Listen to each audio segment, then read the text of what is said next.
Hello everyone, today I am discussing about the menstrual cycle. Menstrual cycle is under the control of various hormones which are under the influence of the hypothalamus. As we know that the hypothalamus is the part of the brain lies down in the lower part of the thalamus. From the hypothalamus there is a release of the gonadotrophic releasing hormone which stimulate the anterior pituitary, from where there is the release of the follicle stimulating hormone and the luteinizing hormone. On the onset of the menstrual cycle, there is the major role of the follicle stimulating hormone, and later on comes the role of the luteinizing hormone. Follicle stimulating hormone goes to the ovary and helps in the release of the estrogen. In the ovaries, there is various eggs cells are there, from which one of the cells starts developing more as compared to the other cells.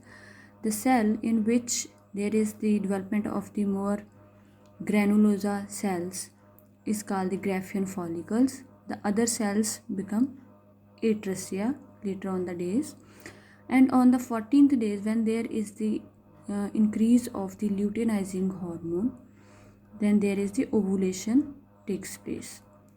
The ovulation, in the ovulation there is the release of the egg, and which goes to the ampulla from the fimbriae. From these fimbriae, the egg bursts from the ovary and goes into the one of the fimbriae of the fallopian tube. If there is, and the rest of the part of the Graafian follicle becomes the corpus luteum. If there is the taken place of the pregnancy takes place over here, in the ampullary region, which is also the largest part of the fallopian tube. This question is mostly asked in the MCQs. The largest part of the fallopian tube is the ampulla, which is about 5 centimeter. And after the release of the egg, the rest of the Graafian follicle converted into corpus luteum. If there is the pregnancy happens at that time, then there is the release of the HCG, that is human chorionic gonadotrophic hormones, which helps in the maintenance of the corpus luteum. Otherwise there is the regression of the corpus luteum. Here after the ovulation, if the fertilization takes place, then it goes to the crossing the fallopian tube, goes to the uterus and embedded over there. If there is no fertilization of the ovulatory cell, ovum, there is no fertilization, then the next menstrual cycle starts.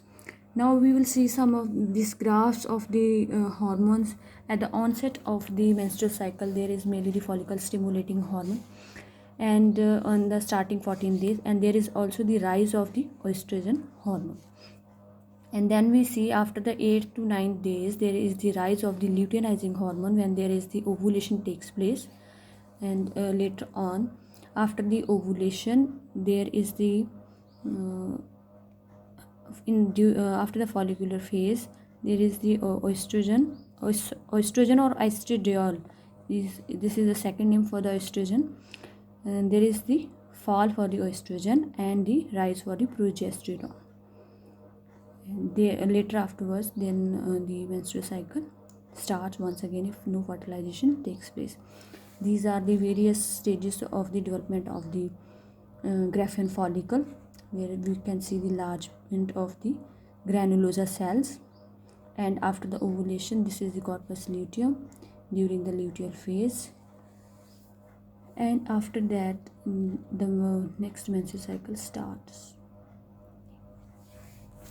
The kind of questions asked in the MCQs is, I'm saying about that in the where the estrogen develops. As we know that there are the granulosa cells in the follicular Graafian follicle. As we know that there are the granulosa cells which helps in the conversion of the androgen hormones into the oestradiol by the mechanism of aromatization? This is the answer. This is the very common question asked in the various examinations. And next is the luteinizing hormone stimulates the theca cells to produce androstenedione, which is converted into oestradiol. The question asked is from the where the oestradiol develops, that is from the androstenedione in the theca cells with the help of luteinizing hormone by the enzyme aromatase in of the granulosa cells. And other question asked is ovulation, as we know that is triggered by the luteinizing hormone. The prostaglandin is essential for the follicular rupture and ovulation follows after 24 to 36 hours after the luteinizing hormone rise.